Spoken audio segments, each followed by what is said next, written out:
اسلام میں حرام اور سب سے گندا تعلق نامحرم کا ہے۔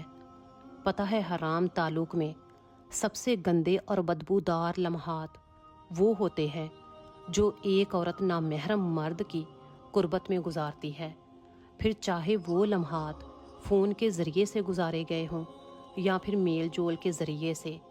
ایک بات ہمیشہ یاد رکھیں کہ مسلسل گندگی میں رہنے والے بدبو کا احساس کھو دیتے ہیں، اور یہ گندگی اسلام میں حرام تعلق ہے۔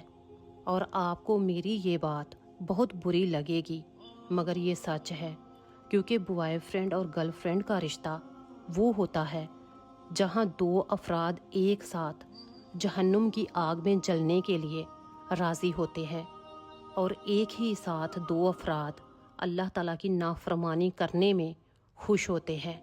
استغفر اللہ، کیا آپ اسی کو محبت کہتے ہو؟ اگر محبت ہے تو پھر شادی کر کے اس حرام رشتے سے نکال آؤ، کیونکہ مرد عورت کے ساتھ کبھی بھی تنہا نہیں ہوتا مگر اس کے ساتھ تیسرا شیطان ہوتا ہے۔ یاد رکھو میرے بہن بھائیوں، نکاح کو کسی کشادہ مکان کی ضرورت نہیں ہوتی اور نہ ہی قیمتی فرنیچر کی، بلکہ اسے ضرورت ہوتی ہے تو نیک دلوں کی اور نیک برتاؤ کی۔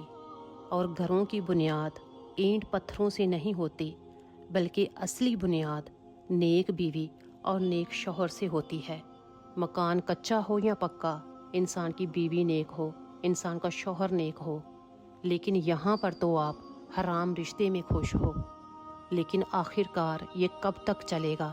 لیکن آپ کا گناہ بہت بڑا ہو جائے گا۔